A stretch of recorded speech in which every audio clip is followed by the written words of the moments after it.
The ink was still wet on the decree when the engine of a Gulfstream G650 screamed over the Manhattan skyline, shattering the polite conversation of the city's elite. Inside the penthouse, Clara didn't cry. She didn't scream. She simply capped her pen, slid the diamond ring off her finger, a ring that had felt heavier than a shackle for 7 years, and placed it on the mahogany desk. They thought she was the gold digger being discarded. They thought she was walking away with nothing. They were wrong. She wasn't walking away empty-handed. She was taking the one thing they forgot she owned, the empire itself. The conference room at Pendleton, Graves and Associates, smelled of old leather and intimidation. It was designed to make people feel small, situated on the 45th floor of a steel needle piercing the Chicago sky. Rain lashed against the floor-to-ceiling windows, blurring the city lights into streaks of grey and angry orange. Clara sat alone on one side of the massive oak table. There was no family behind her, no high-powered legal team whispering in her ear. Just her, wearing a trench coat that had seen better days and a pair of scuffed boots. Across from her sat Arthur Pendleton, Dominic's personal attorney, and Fixer, a man who knew where all the bodies were buried because he held the shovel. Next to him was a junior associate who looked too nervous to breathe, and an empty chair. Dominic wasn't coming. "Mr. Sterling sends his regrets," Arthur said, his voice smooth like oiled gravel. He pushed a thick stack of documents across the table. "He is currently preparing for the Vanguard Gala. He trusts we can conclude this unpleasantness efficiently." Clara stared at the empty chair. 7 years. 7 years of dinners she cooked that went cold. 7 years of smiling for cameras while he held her waist a little too tightly. 7 years of being told she was lucky that a visionary like Dominic Sterling had plucked a nobody from a library archives department and made her a queen. "He's not here," Clara said softly. It wasn't a question. "Dominic prefers to look forward, Clara. You know that," Arthur said, opening the folder. "Now regarding the settlement. As per the prenuptial agreement, which we have reviewed extensively, the payout is capped. However, Dominic is generous. He is willing to offer a lump sum of $2 million, provided you sign the NDA and vacate the Lakeshore Drive residence by midnight tonight." Arthur smiled, a predator baring teeth. "It's enough to start over, Clara. Somewhere. Quiet." The junior associate shifted. They expected her to fight. They expected tears, screaming, demands for more equity in Sterling Dynamics. Everyone knew the company's stock had tripled in the last quarter, thanks to the new Aegis predictive algorithm. Dominic was currently the darling of Wall Street, the bachelor king about to be recrowned. Clara reached into her bag. Arthur tensed. She pulled out a pen, a cheap, plastic blue ballpoint. "I don't want the $2 million, Clara said, her voice steady. Arthur blinked. "Excuse me? If you're planning to litigate for more, I must warn you." "I don't want any money," Clara interrupted, looking Arthur dead in the eyes. "I don't want the apartment. I don't want the cars. I don't want spousal support." She flipped to the back page of the divorce decree. "Clause 14, Section B," she recited from memory. "Any party may waive financial restitution in exchange for an expedited dissolution of marriage, effective immediately upon signature." Arthur frowned, confused. "Clara, be reasonable. You have no income, no assets. You'll be destitute." "I want a clean break, Arthur. No ties, no money trails." She signed her name, Clara Holloway. Not Sterling. Never again Sterling. She pushed the papers back. "It's done." Arthur stared at the signature. It was too easy. Dominic had prepared him for a war. He had dossiers on her friends, her spending habits, her psychological profile. He was ready to destroy her character in court. And she just surrendered? "You're walking away with nothing?" Arthur whispered, a mix of awe and suspicion clouding his face. "Why?" Clara stood up. She reached into her coat pocket and pulled out a thick, cream-colored envelope sealed with red wax. There was no stamp, only a name written in elegant, archaic script. "Dominic." "Give this to him," Clara said, placing it on the table. "Tonight, at the gala." "What is it? A love letter?" Arthur scoffed, regaining his composure. "A plea for reconciliation?" Clara smiled.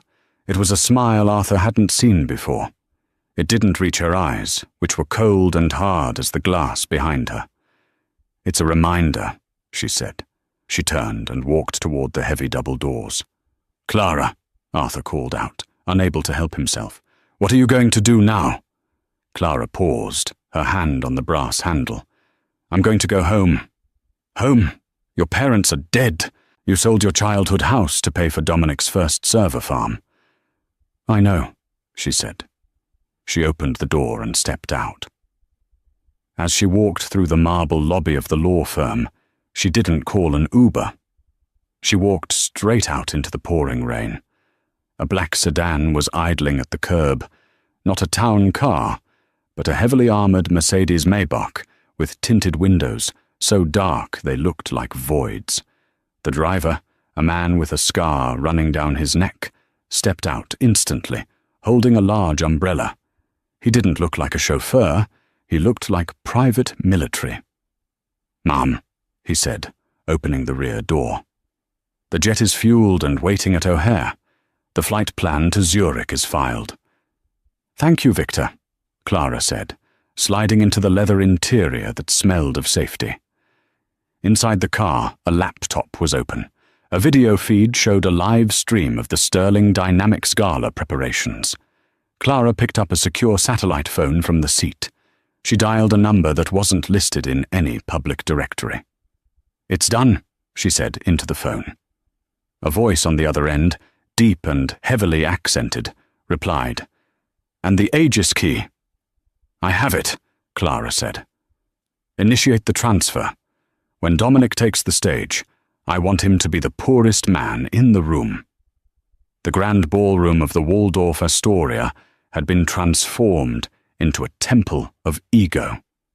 Golden light cascaded from crystal chandeliers, reflecting off the flutes of vintage Dom Perignon held by the city's power players.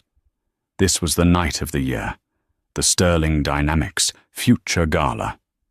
Dominic Sterling stood on the balcony, overlooking the sea of tuxedos and designer gowns. He was a handsome man, with the kind of sharp jawline and piercing blue eyes that graced the covers of Forbes and GQ alike. He adjusted his silk tie, checking his reflection in the glass. "You look like $1 trillion, Dom," said Sebastian Cole, his CFO and oldest friend from their Stanford days. Sebastian was shorter, sweatier, constantly checking his phone. "Only $1 trillion, Dominic laughed, taking a sip of scotch. "Wait until the market opens tomorrow. Once we announce the government contract for Aegis, we'll be untouchable." Did the thing with Clara go okay?" Sebastian asked, lowering his voice. Dominic waved a hand dismissively. "Arthur handled it. She's probably crying in a motel somewhere. It's better this way, Seb. She was dead weight, a small-town girl who couldn't keep up with where we're going. I need a partner who understands power, not someone who worries about... What was it she cared about? Ethical coding?" They both chuckled. She signed. A voice came from behind them. Arthur Pendleton approached, looking unusually pale. He held the cream-colored envelope in his hand like it was radioactive. "Clean break," Arthur said, handing the divorce decree to Dominic. She took 0, waved alimony, waved assets. She just wanted out. Dominic raised an eyebrow, a smirk playing on his lips. 0? I knew she was spineless, but that's pathetic. She really is a fool. She left this for you, Arthur said, extending the envelope. She insisted you open it tonight. Dominic took the envelope. It felt heavy. The wax seal depicted a crest he didn't recognize, a phoenix rising from a fortress. Probably a sappy goodbye letter, Dominic sneered. Or a bill for her therapy. He tore the seal. Inside, there was no letter, no tear-stained note. There was only a single playing card, the Queen of Spades, and a USB drive. "What is this?" Dominic asked, flipping the card over. On the back, in Clara's handwriting, was a string of numbers. 41, 8762, Coordinates, Sebastian asked, peering over his shoulder. That's here, Dominic realized. The Waldorf. Suddenly, a low rumble began to vibrate through the floor. It started subtle, rattling the champagne glasses on the trays, but quickly grew into a roar that drowned out the string quartet. The guests stopped talking. Heads turned toward the massive floor-to-ceiling windows that looked out over the city. "Is that thunder?" someone asked. "No," Dominic said, stepping toward the window. "That's a turbine." Out of the darkness, lights pierced the gloom. Not the flashing lights of a police helicopter, but the steady, blinding beams of a massive aircraft. A Gulfstream G1100, painted in matte midnight blue with no tail number, was banking hard over the city, coming in dangerously low. It leveled out, sweeping past the hotel so close that the windows shook violently in their frames. The guests gasped, some dropping their drinks. "Who the hell is that?" Sebastian screamed over the noise. "That's restricted airspace." The jet didn't leave, it circled. And then the massive LED screens behind the stage, screens meant to display the Sterling Dynamics logo, glitched. Static tore through the blue branding. Then a countdown appeared. 10, 009. "Cut the feed," Dominic barked at the tech crew. "Cut it now." But the technicians were frantically typing, their faces pale. "We're locked out, sir. It's bypassing the internal server." 0.05, 0.04. Dominic looked down at the USB drive in his hand. A cold knot formed in his stomach. "Clara." 0.0. The screens went black. Then a document appeared. It wasn't a video, it was a patent filing. Title: The Aegis Predictive Core Inventor, Clara H. Sterling. Assignee: The Obsidian Trust. The room went silent. "What is this?" Sebastian whispered, his face draining of blood. "Dom, the patent for Aegis is in your name. You told the board you wrote the source code in the garage." Dominic couldn't speak. He stared at the screen. The document scrolled automatically. It showed dates, timestamps, logs of code commits going back 8 years, before Sterling Dynamics even existed. Every line of code, every breakthrough, every algorithm that made Dominic a billionaire was signed by user ID, Ghostwriter Yahunsa 777. And at the bottom of the screen, a new window popped up. A live video feed. It showed the interior of the jet that was currently circling above them. Clara was sitting in a cream leather captain's chair, holding a glass of vintage red wine. She looked nothing like the woman in the trench coat. She was wearing a tailored black suit that screamed power. Her hair was slicked back. She looked regal.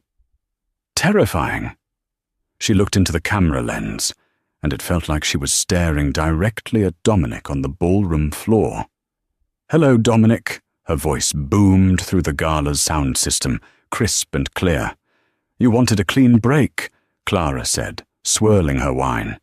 "You wanted to keep the company and leave me with nothing. But you forgot one thing." She took a sip. "You didn't build Sterling Dynamics. You just sold it. I built it. I wrote Aegis while you were out networking.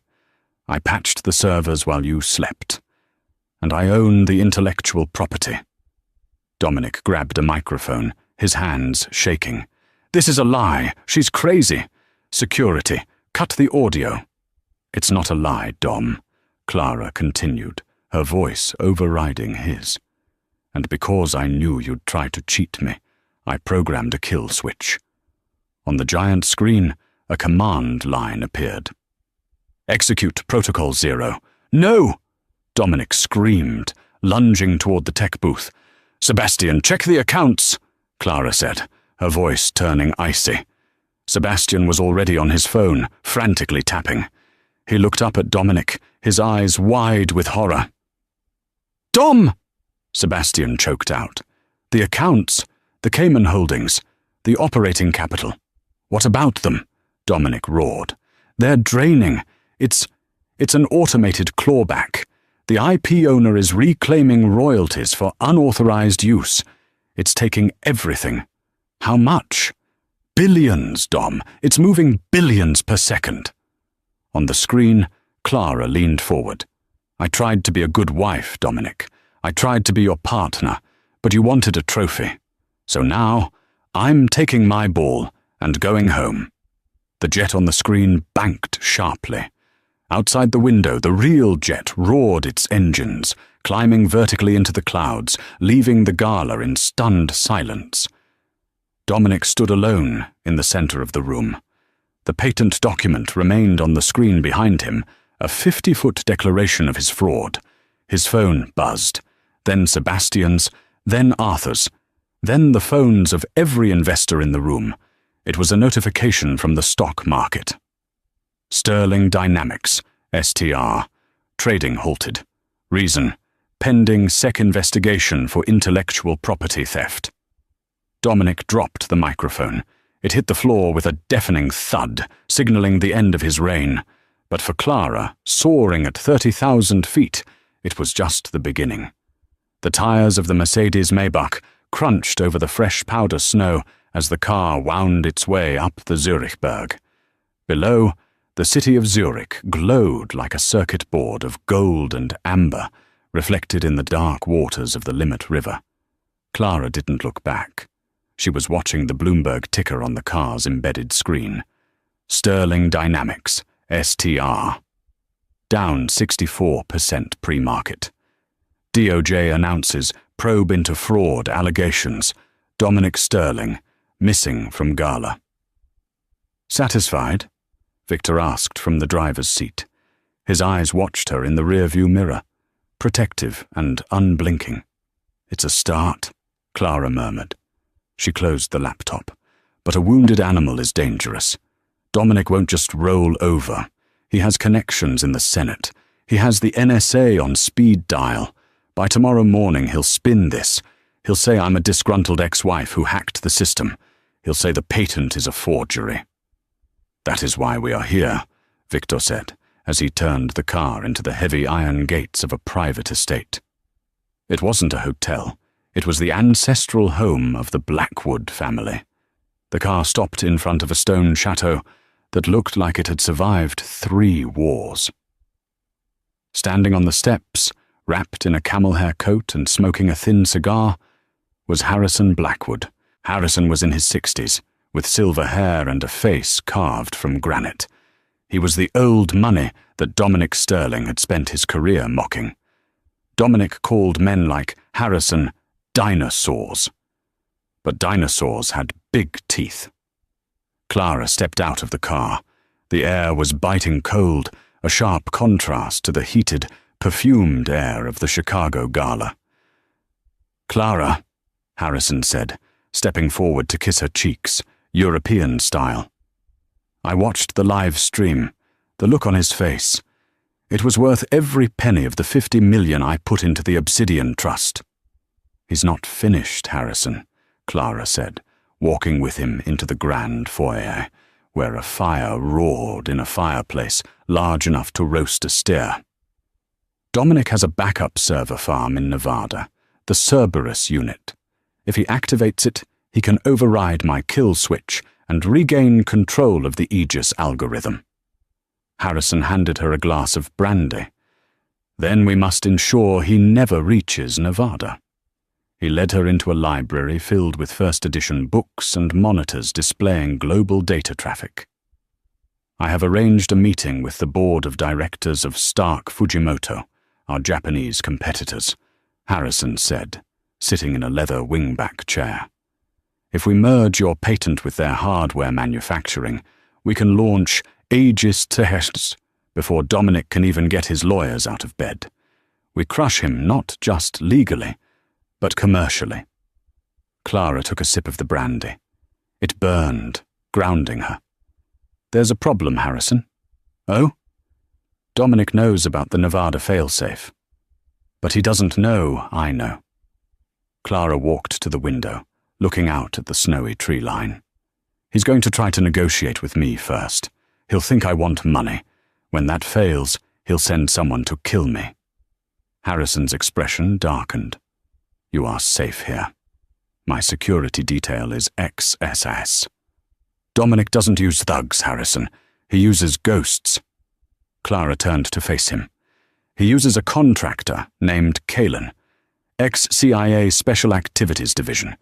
Kalen doesn't knock on doors. He walks through walls. If Dominic hires him, your security won't be enough. Harrison frowned. Then what do you propose? We don't hide, Clara said, her eyes flashing with a dangerous intelligence. We dangle bait. You want to use yourself as a lure? I want to draw Kalen out, Clara said, and I want to record him taking the order from Dominic. If I get that recording, Dominic doesn't just lose his company. He goes to federal prison for life. Harrison stared at her. The shy, quiet librarian Dominic had married was gone. In her place was a strategist who played chess with human lives. It's too risky, Harrison warned. I spent 7 years sleeping next to a sociopath, Harrison, Clara said, setting her glass down. I know exactly how to play this game. Chicago, Illinois. 3:00 a.m. The penthouse was destroyed. Dominic Sterling stood amidst the wreckage of his life. He had smashed the 70-inch television. He had thrown a baccarat crystal vase through the window. The carpet was stained with scotch and glass. He was breathing hard, his tuxedo shirt torn open, sweat dripping down his face. His phone had been ringing non-stop for 3 hours. The SEC, the FBI, his publicist, his mother. He ignored them all. He picked up a burner phone from his safe, a safe that was now empty of cash, thanks to Clara. He dialed a number he had sworn never to use again. 1 ring, 2 rings. Click. This line is for emergencies only, a voice answered. It was mechanical, distorted. I need a cleaner, Dominic hissed. Tier 1. Target. Clara Holloway. Currently unknown location. Probably Switzerland. She left on a G700. We saw the news, Mr. Sterling. The price just went up. High-profile targets cost double. 10 million. Crypto only. Monero. Done, Dominic snapped. But I don't just want her dead. I want the drive she took. The physical USB. It has the encryption key. If I don't get it back, the company is dust. And the woman? Make it look like an accident. A skiing fall. A car crash. I don't care. Just erase her. Contract accepted. Asset deployed. Kalen. ETA to Zurich. 8 hours. The line went dead. Dominic threw the phone against the wall. He walked to the window, looking out at the city that used to worship him. You think you can outsmart me, Clara, he whispered to the rain. I made you. I can unmake you. Zurich, Switzerland. 10:01 a.m. Clara sat in a cafe on the Niederdorf, wearing oversized sunglasses and a silk scarf over her head. It was a tourist trap, crowded and loud, the perfect place to hide in plain sight. She had a tablet open in front of her. She was logged into the back end of Sterling Dynamics, not the main server, but the HVAC system of the Chicago headquarters. It was a back door she had installed years ago to monitor the server room temperatures. Through the system's logs, she could see Dominic was in the building. He had just authorized a massive transfer of funds from his offshore accounts. He's paying someone, she whispered into her lapel microphone. We're tracking the crypto packet, a voice replied in her earpiece. It wasn't Harrison. It was Tobias, a 19-year-old hacktivist Clara had recruited from an underground forum. He was currently sitting in a van 3 streets away. "It's Monero," Tobias said. "Hard to trace. But the exit node. It's pinging a server in Belgrade. That's Kalen's hub." Clara's heart skipped a beat. She was right. Dominic had called the dog. "Is he in the air?" Clara asked. "Flight manifest shows a private charter landing in Zurich in 20 minutes, Tobias said. "Passports under the name Thomas Reacher." "That's him." "Okay," Clara said, her hands trembling slightly under the table. "Initiate the trap." "Clara, are you sure?" Tobias asked, his voice cracking.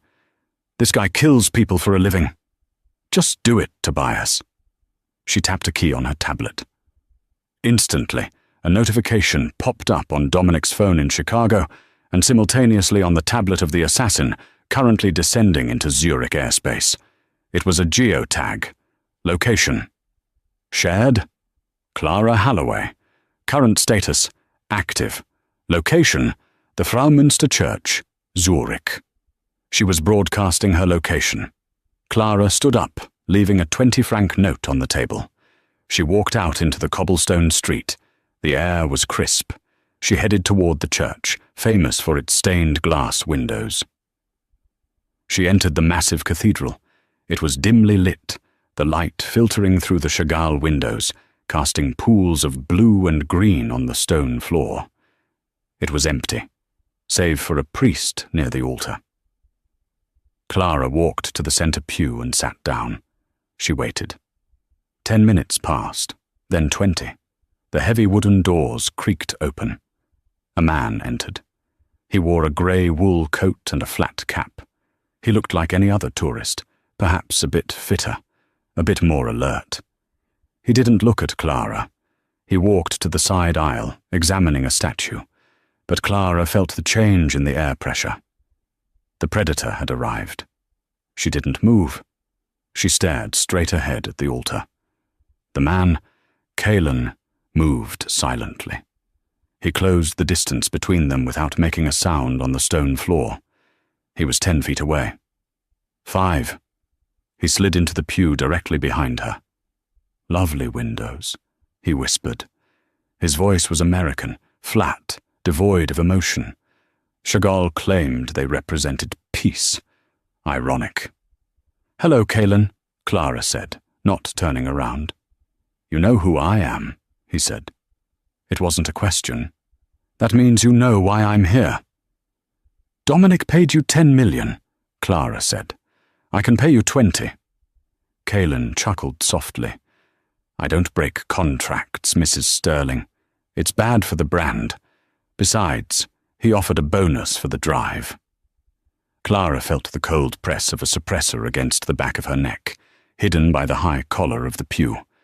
"Give me the drive," Kalen said. "And maybe I make it quick."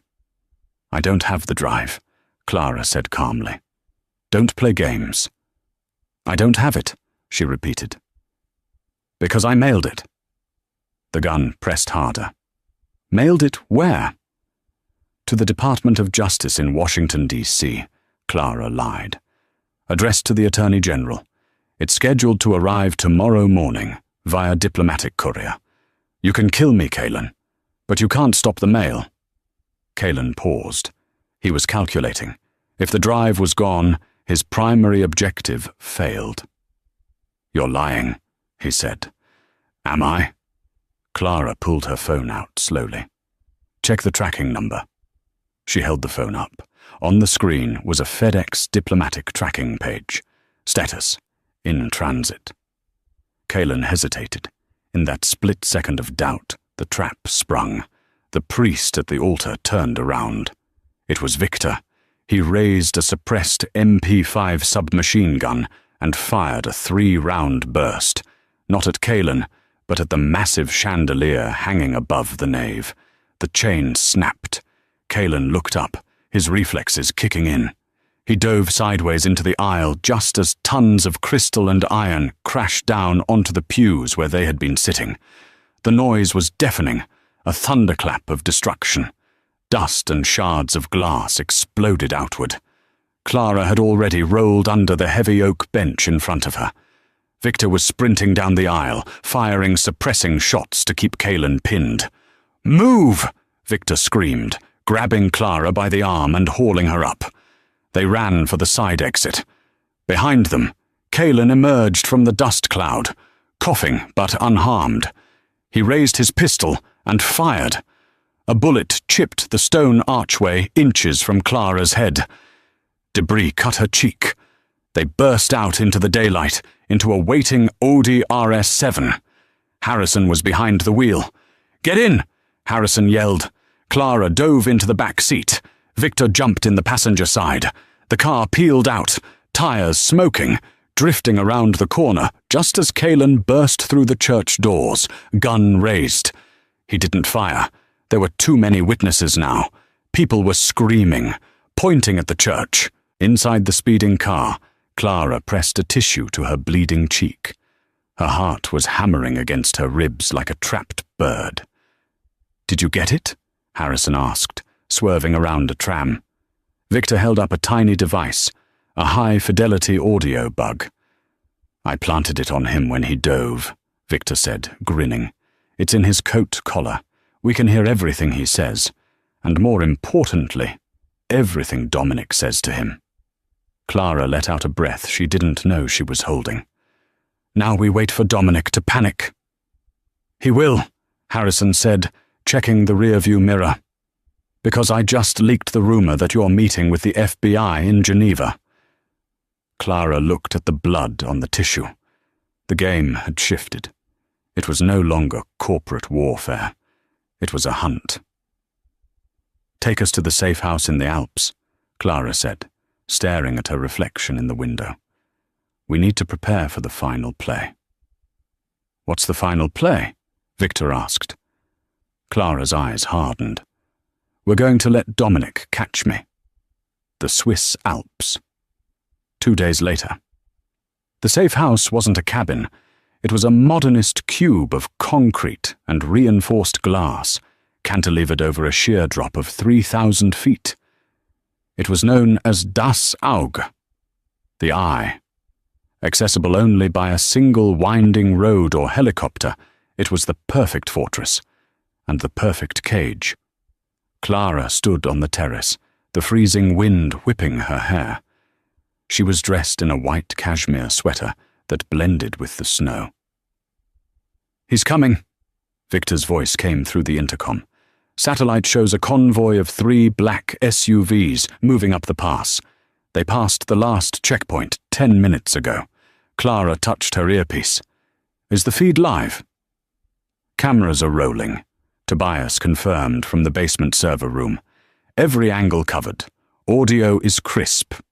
But Clara, if he decides to shoot first and talk later, the world will just watch you die in 4K. "He won't shoot," Clara said, though her stomach twisted. "Dominic is a narcissist. He needs to gloat. He needs to tell me why I was wrong to leave him. He can't help himself." She walked back inside. The main living area was vast, with a fire crackling in a suspended hearth. On the table lay a single laptop, closed. In the convoy, Dominic Sterling sat in the back of the lead SUV, gripping the handle above the door as the car swerved around a hairpin turn. He looked haggard. He hadn't slept in 3 days. His stubble was grey, his eyes bloodshot. Next to him sat Kaelin, checking the magazine of a Sig Sauer pistol. "Remember the rules," Kaelin said, his voice bored. "We go in, we secure the target, we retrieve the drive. No monologuing. We are on a timeline. The Swiss police will be here in 20 minutes, once the silent alarm trips." "I handle Clara," Dominic snapped. "You just handle the muscle." "There is no muscle," Kaelin said, checking a thermal scanner. "Heat signatures show only 2 people in the house, the woman and the boy. The bodyguard, Victor, is gone."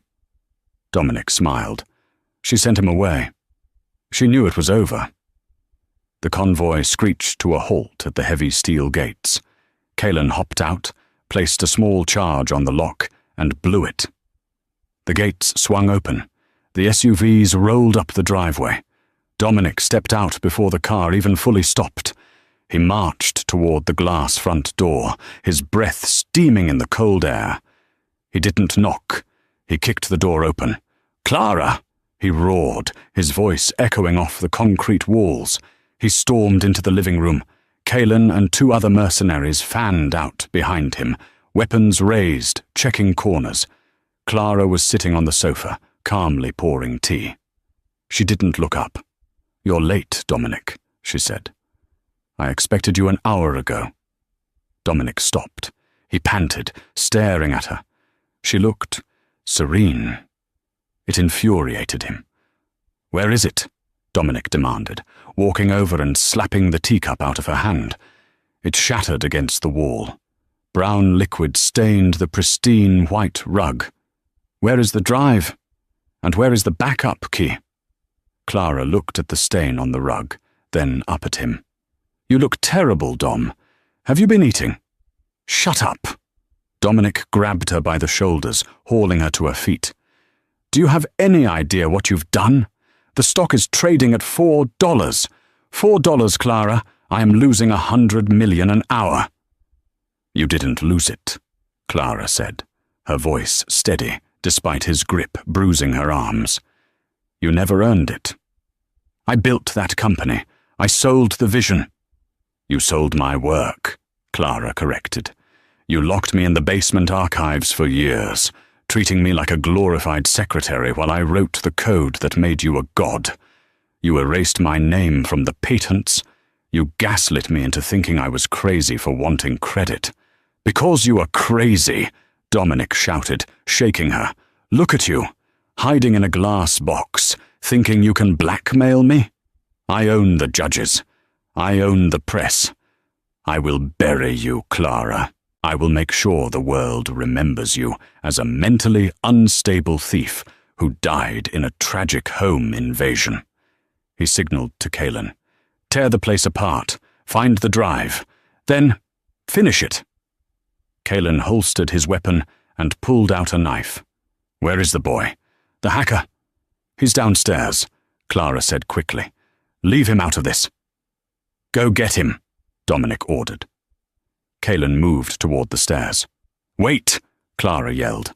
"The drive isn't here. It's in the cloud." Dominic laughed, a cruel, barking sound. "The cloud? You can't upload a quantum key to the cloud. It's too big. You're lying." He pulled a gun from his coat pocket, a small silver pistol. He pressed it to her forehead. "Last chance, Clara. Give me the physical drive, or I paint this glass wall with your brains." Clara closed her eyes. She took a deep breath. "Okay," she whispered. "Okay, you win." She pointed to the laptop on the table. "It's in there. The drive is plugged in. I was scrubbing it when you arrived." Dominic shoved her back onto the sofa. He lunged for the laptop. He opened it. The screen was black. He hit a key. The screen lit up, but it didn't show files. It didn't show code. It showed a video chat interface. Zoom meeting. Active. Participants 12,403. Dominic froze. He squinted at the screen. The participant list was scrolling so fast it was a blur, and the chat was exploding. User 88, OMG, he actually has a gun. TechCrunch. Official, is this real? Is this happening live? FBI Cyber Division. We are logging this feed. BBC News. Breaking hostage situation involving Dominic Sterling. Dominic's blood ran cold. He looked at the camera light on the top of the laptop. It was green. "Say cheese, Dom," Clara said softly from the sofa. Dominic looked around. He noticed small red lights blinking in the bookshelves, in the light fixtures, in the smoke detectors. You're streaming this?" Dominic whispered. "Not just streaming," Clara said, standing up and smoothing her sweater. "I'm broadcasting to every major news outlet, the SEC, and a live audience of 12,000 investors. They just watched you admit to fraud. They watched you order a hitman to kill me. And they watched you point a gun at an unarmed woman. Dominic stared at the laptop. He saw himself on the screen, gun in hand, face twisted in rage. "Kalen!" Dominic screamed. "Kill the feed! Cut the power!" Kalen didn't move. He was looking at his phone. "Kalen!" The mercenary looked up. "Contract terminated, Mr. Sterling." "What?" "The contract is void upon exposure," Kalen said calmly. "I don't work for dead men." Kalen signaled his team. "We're leaving." "You can't leave me," Dominic yelled. "I paid you." "You paid me in Monero," Kalen said, walking to the door. "And considering your assets were just frozen by the DOJ 5 seconds ago, the transaction probably won't clear." Kalen walked out. The other mercenaries followed. Dominic was alone with Claraara.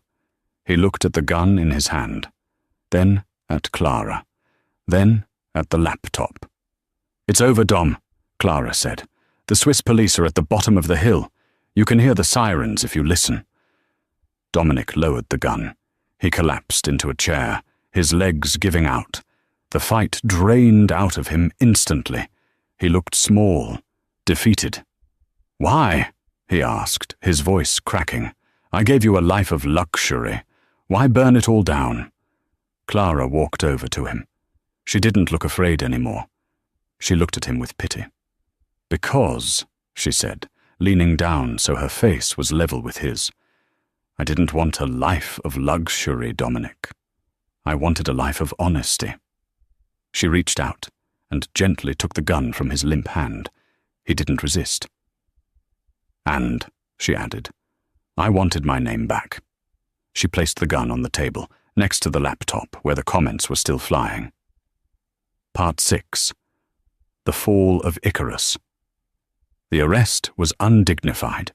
There was no dramatic shootout, no high-speed chase. The Swiss Polizei tactical unit breached the room efficiently.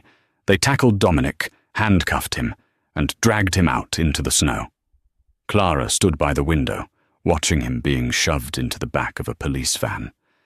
He looked up at the house one last time. Their eyes met. He mouthed something, but Claraara couldn't read it. It didn't matter. Harrison Blackwood walked into the room, followed by Victor. "Are you hurt?" Harrison asked, checking her face. "I'm fine," Claraara said. She felt numb. The adrenaline was fading, leaving her exhausted.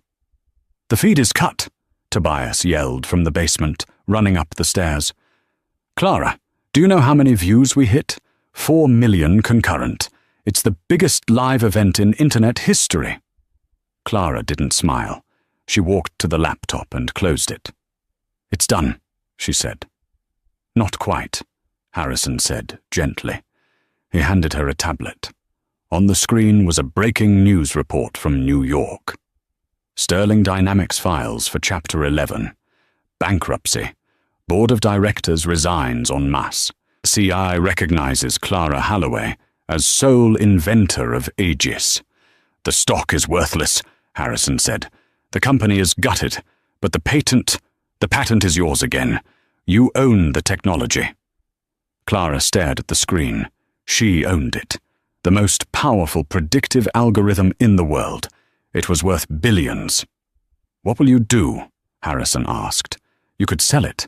Stark Fujimoto is still offering $10 billion for a buyout. You could disappear, buy an island, never work again." Claraara looked out at the snowy peaks. The sun was setting, casting long purple shadows across the valley. She thought about the library where she used to work, the quiet smell of paper, the simplicity of her life before Dominic. Then she thought about the code. Her code. It was beautiful. It was meant to help people, to predict crop failures, to optimize energy grids, to save lives. Dominic had turned it into a weapon for high-frequency trading and surveillance. "I'm not selling," Claraara said. Harrison raised an eyebrow. "Oh? Then you're going to run the company?" No, Clara said. I'm going to break it. She turned to Tobias. Tobias, can you access the source code repository one last time? Yeah, I have root access. Why? Open it up, Clara said. Make it open source. Harrison choked on his drink. Clara, you can't be serious. You're throwing away billions. It belongs to the world, Harrison. Not to a board of directors. Not to me. Clara, Harrison said, stepping forward. Think about this. This is power. Real power. I know, Clara said, and I don't want it. She nodded to Tobias. Do it. Tobias grinned. He typed a command. He hit enter. Uploading to GitHub. Status: public. In seconds, the code for Aegis was replicating across thousands of servers worldwide. Universities, startups, governments. Everyone now had access to the engine of the future. Free. Clara watched the progress bar hit 100%. She felt lighter than she had in 7 years. The ring was gone. The money was gone. The burden was gone. You're a dangerous woman, Clara Holloway, Harrison said, shaking his head with a mix of frustration and admiration. I'm just a librarian, Clara smiled. I believe in free information. She picked up her coat. Where are you going? Victor asked. I have a flight to catch, Clara said. I hear the weather in Italy is beautiful this time of year, and I have a lot of reading to catch up on.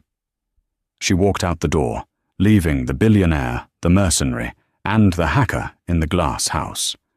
She walked to the waiting car, the snow crunching under her boots. For the first time, the silence wasn't lonely. It was peaceful. 1 year later, the small village of Positano on the Amalfi coast was bathed in the golden light of late afternoon. Lemon trees scented the air, and the sound of the Mediterranean lapping against the pebbled beach was a gentle rhythm. In a small, sun-drenched bookstore near the piazza, a woman was stacking books. She wore a simple linen dress and sandals. Her hair was loose, streaked with sun-bleached highlights. Locals knew her as Chiara. She was quiet, kind, and helped the old owner, Signor Ricci, organize his inventory. She never talked about her past, but the world outside Positano still talked about her. On the small television in the corner of the shop, a news program was playing. The anchor was speaking excitedly in Italian, but the graphics were in English. The Year of Aegis, how open-source AI changed the world. The screen showed montages of breakthroughs, specialized medical diagnoses in rural Africa, optimized clean energy grids in India, traffic solutions in Los Angeles, all powered by the Holloway core, the open-source evolution of the Aegis algorithm. It has been 12 months since the collapse of Sterling Dynamics, the reporter said. Dominic Sterling remains in federal custody, awaiting trial for wire fraud, embezzlement, and conspiracy to commit murder. His attorney, Arthur Pendleton, has already accepted a plea deal to testify against him. The woman in the shop didn't look up at the screen. She continued stacking copies of Dante's Inferno. A bell chimed above the door. A man walked in. He was wearing a casual polo shirt and sunglasses, but he carried himself with the stiff posture of someone used to wearing armor. It was Victor. He walked to the counter. He looked healthier, less tense than he had in the Swiss Alps. Signora, he nodded. Victor, Clara said, smiling warmly. She wiped her hands on her apron. You found me. It wasn't easy, Victor admitted. Harrison tried to track you for 6 months before he gave up. He still thinks you're crazy for walking away. Harrison thinks anyone who isn't a billionaire is crazy. Clara laughed. How is he? Richer than ever. He shorted Sterling stock right before the crash. He bought the remains of the company for pennies on the dollar. And the others? Tobias is working for the EFF now, protecting digital privacy. He calls you the Queen in the North. He misses you. Victor paused, leaning on the counter. And Kalen. Well, no one knows where Kalin is. But 3 of Dominic's old shell company accounts in the Cayman Islands were mysteriously drained last week. I assume our mercenary friend collected his severance package. Clara shook her head, amused. And you, Victor? What are you doing here? Did you come to drag me back? No, Victor said. He reached into his pocket and pulled out a small, velvet box. He placed it on the counter. Clara froze. What is that? It's not a ring, Victor assured her. Open it. Clara opened the box. Inside was a simple, silver USB drive. What is this? Harrison found it in Dominic's private vault, Victor said. It's the only copy of the original source code that wasn't released.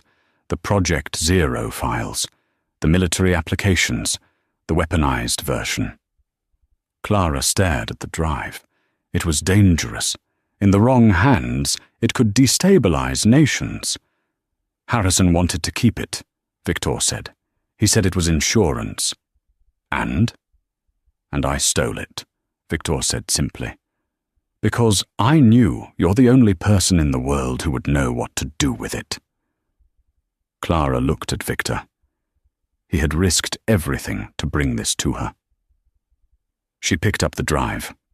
She walked out from behind the counter, past the shelves of books, to the back door that opened onto a balcony overlooking the sea.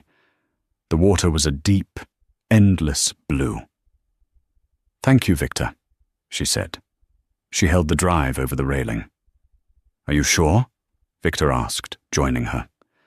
That's probably worth $1 trillion. Clara looked at the horizon. She thought about Dominic, rotting in a cell, obsessed with a legacy that was built on sand. She thought about the clean air of the village, the peace. I'm already the richest woman in the world, Clara said. She opened her hand. The silver drive tumbled through the air, flashing in the sunlight once, twice, before splashing silently into the waves below. It sank instantly, lost to the deep. Clara dusted off her hands. Now, she said, turning back to Victor with a bright smile. Signor Ricci is making pasta for dinner. You should stay. He tells terrible stories, but the wine is excellent. Victor smiled, the scar on his neck crinkling. I'd like that. They walked back inside the bookstore, the bell chiming as the door closed, shutting out the noise of the world, leaving only the quiet hum of a life well lived. And that is the story of how Clara Holloway brought down an empire without firing a single shot. She proved that sometimes the most powerful move isn't to take the king, it's to flip the board. What would you have done in Clara's position? Would you have released the code for free or kept the billions for yourself? Let me know in the comments below. I seriously want to read your theories. If you enjoyed this story of revenge, justice, and high-stakes drama, please hit that like button. It really helps the channel. And don't forget to subscribe and ring the bell so you never miss our next story. Thanks for watching, and I'll see you in the next one.